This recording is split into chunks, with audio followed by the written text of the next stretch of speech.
un podcast Binge Audio. Salut, c'est Thomas Rozek.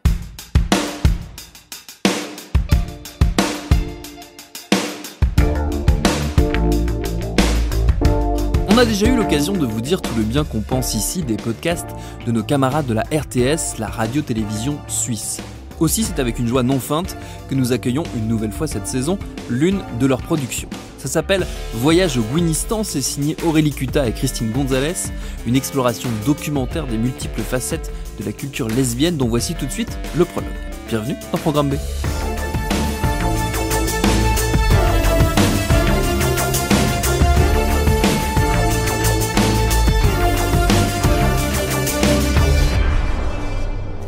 Christine, t'es encore dans ton bain?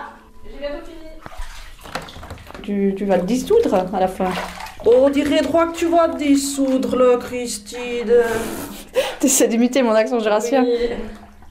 Elle aime pas quand j'imite son accent. Non, t'y arrives pas. Elle, c'est Aurélie. Elle voit pas l'intérêt des bains. Elle préfère nager dans le lac. Elle aime pétrir du pain, percer des trous dans les murs. Elle aime la bière gingembre, les biscuits gingembre, les bonbons gingembre. Elle aime Jacques Brel quand il chante, mais pas quand il parle des femmes. Elle croit pas en Dieu, mais elle prie quand même quand c'est vraiment la merde. Et si elle est stressée, elle rit très fort. Par exemple, là, elle est très stressée. T'es stressée, Aurélie? Oui, je suis un peu stressée. C'est normal, on est en train de commencer un podcast. Mais ça va aller. Oui, ça va aller. Respire. Puis s'il est pourri, c'est pas grave. C'est pas grave. Non, c'est pas du tout grave. Les gens diront dans la rue « Ah, c'est celle qu'on fait un podcast nul !» On pourra même plus rentrer dans les lieux lesbiens parce qu'elles diront « c'est vous qui avez fait le podcast, non Gonzalez, non, désolé. » Bravo. Super. On va parler de nous. Oui, On parle de nous. de toi et moi. Oui. Si on parle de nous, on prend pas de risque. Non, tu peux me prendre dans tes bras. Ça va aller. Elle, c'est Christine. Elle sait me rassurer comme personne. Elle a grandi à Fribourg, mais dans ses veines, il y a la Syrie et l'Andalousie. Elle aime danser en se maquillant, enlever son soutif sitôt qu'elle passe la porte de chez nous. Christine est maladivement timide, mais malgré ça, elle crée des liens comme elle respire. Elle aime les karaokés.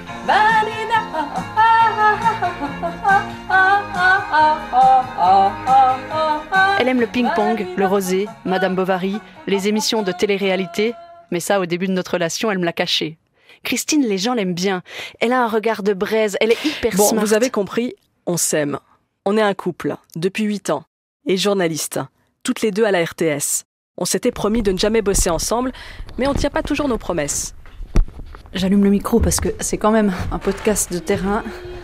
Et là, Christine sort de son bain. Elle n'est pas hyper discrète. Mourir avec toi. Tu veux mourir avec moi? C'est ça? Oui. Mais c'est une demande en mariage, Christine, ça. Non. Quoi, non? Oui, d'accord, mais alors seulement si je peux chanter au mariage. Tu voudrais chanter au mariage? Oui. Je crois que c'est un peu surfait, le mariage. Je vais réfléchir encore. C'est pas possible. Bisous. Maintenant, on fait des gags et des fausses demandes en mariage. On en rit parce qu'on en a beaucoup pleuré. Les discussions liées au mariage pour toutes et tous ont parfois été humiliantes. Pendant la campagne de votation, on nous a comparés à des animaux.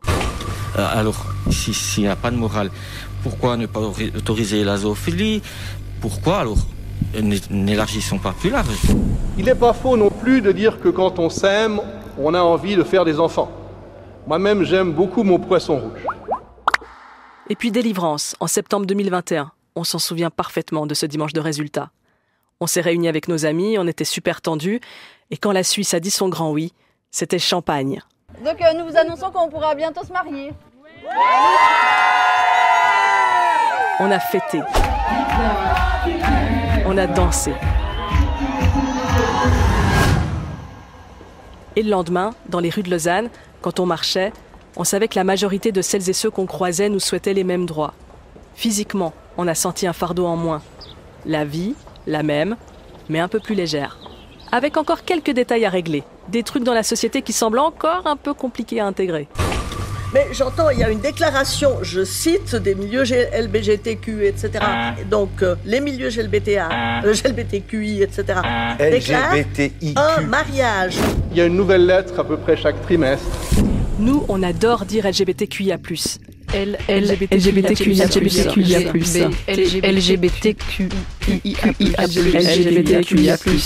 Ça sonne bien, ça claque toutes ces lettres. Et non, il n'y en a pas trop. Parce que derrière chacune d'entre elles, il y a des vies, des réalités, des enjeux et des discriminations différentes. Nous, on est le L pour lesbienne. Et aussi le Q pour queer. Et le G aussi. Non, le G c'est gay. Et il est où le G de Gwyn? On est Gwyn. Quand on est Gwyn, on a le droit de dire qu'on est Gwyn.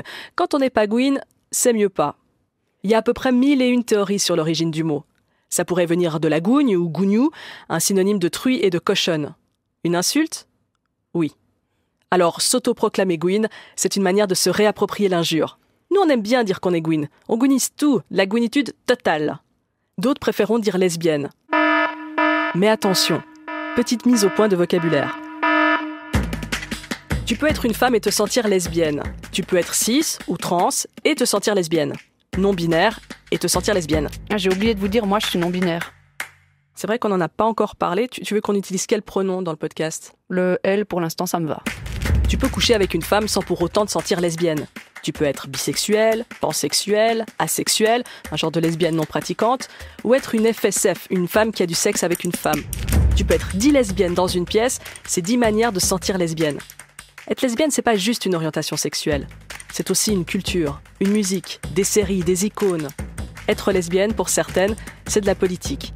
Et pour nous, c'est un voyage. Un voyage.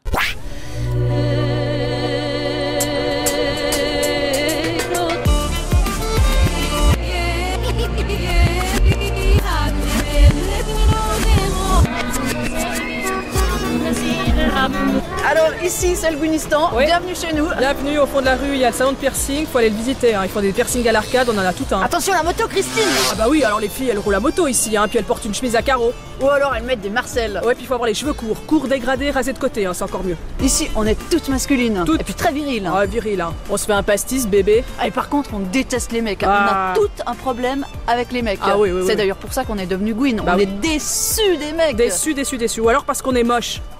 Et qu'il n'y a pas un mec qui a voulu de nous. Ça, c'est le Gwynistan cliché.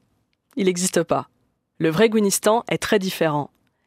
Et si c'est un monde mystérieux pour autant de gens, c'est pas pour rien. On se cache depuis toujours. On s'aime en souterrain. Ne pas choquer, ne pas provoquer, ne pas sauter au travail, ne pas s'embrasser à la gare, histoire d'avoir la paix. Ça a été une seconde nature de se planquer. Pour 2 raisons. D'abord parce qu'on est femme, et ensuite parce qu'on est homosexuel. On appelle ça la double invisibilité. Ou la double peine, c'est selon. Mais ça bouge. Depuis quelques années, une révolution lesbienne est en marche. Un besoin d'occuper l'espace, d'exister. De vivre en paix, toujours, mais libre cette fois. Et de pouvoir s'embrasser sur les quais de gare. En préparant ce voyage, on est bouleversé de voir à quel point les lesbiennes d'ici ont envie de parler et de partager leur expérience. On a l'impression de tendre le micro vers un monde qui veut vraiment se raconter, ici et maintenant. Donc on vous emmène dans notre Gwynistan, où chaque personne que l'on croisera aura une histoire singulière. Ça vous intrigue? Ce qu'on vous propose, c'est d'être vos guides. On n'a pas encore tout visité, mais on peut vous montrer les étapes incontournables. Ça aidera si vous devez faire escale. Ou si vous êtes curieux, curieuse simplement. Ou si vous connaissez une voisine qui vit avec une voisine. Ou si vous vous dites, leur fille de la Catherine, elle est sûrement comme ça. Notre but à Aurélie et moi, c'est de voyager en paix, de faire la paix. Revisiter nos parcours, nos errances, nos solitudes et nos bonheurs, se confier, oser raconter. Quitte à se frotter au passé parfois douloureux. Quitte à devoir se confronter à cet oncle qui a parfois été blessant. Tu crois pas que ce serait bien qu'on appelle ton oncle? Enfin, que tu appelles ton oncle? Ça me fait mal au ventre. Mais t'as peur de quoi? Ouais. Bah, ça me ferait du mal en fait qu'ils disent non, déjà.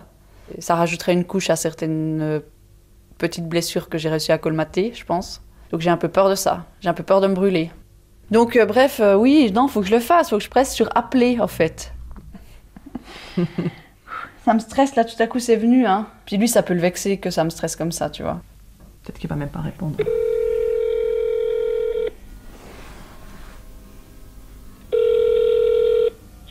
Oui, Aurélie. Le tonton, vous l'entendrez plus tard. Vous entendrez nos mamans, nos amis, mais aussi les histoires des autres, personnelles, constructives ou dévastatrices. On fera la fête aussi, parce que ça, les Gwyn savent faire. On parlera de sexe aussi, parce que ça, les Gwyn savent faire. On parlera de faire des enfants, parce que ça aussi, les Gwyn savent faire. On parlera de décaper les murs du chalet avec une Bosch raboteuse PHO 2000, parce que ça, alors les Ah non, les mais Gwyn ça, savent- on sait pas forcément faire, hein. Non. Pour ne rien rater, abonnez-vous sur l'application Play RTS, Spotify, Apple Podcast ou sur votre plateforme de podcast favorite. Et rendez-vous tout de suite dans Voyage au Gwynistan. Maman, t'as bien retenu le titre ? Alors, Gwyn, oui. Gwynistan, en un mot, Gwynistan. Gwynistan. Tu sais ce que c'est le Gwynistan ? Non, Gwyn, oui, mais Istan. Dans le premier épisode, on parle de coming out, on défonce les placards et on retrouve nos premiers confidents. Tu sais que t'es la toute première personne à qui j'ai parlé. Ouais, c'est une forme énorme de confiance de le dire à quelqu'un, donc c'est important. Mais sur le moment, j'ai pas mesuré le truc, non. Moi, je pense que je t'ai dit à toi parce que je prenais pas un grand risque. Sûrement parce qu'on se connaissait un peu, mais pas trop. C'est ça, je savais que... Tu pouvais me jarter, tu pouvais me jarter de ta vie. Voyage au Gwynistan, un podcast d'Aurélie Cutard et Christine Gonzalez. Réalisation Marc Frochot. Musique Sandor. Production Véronique Marty et Grégoire Moll. À suivre.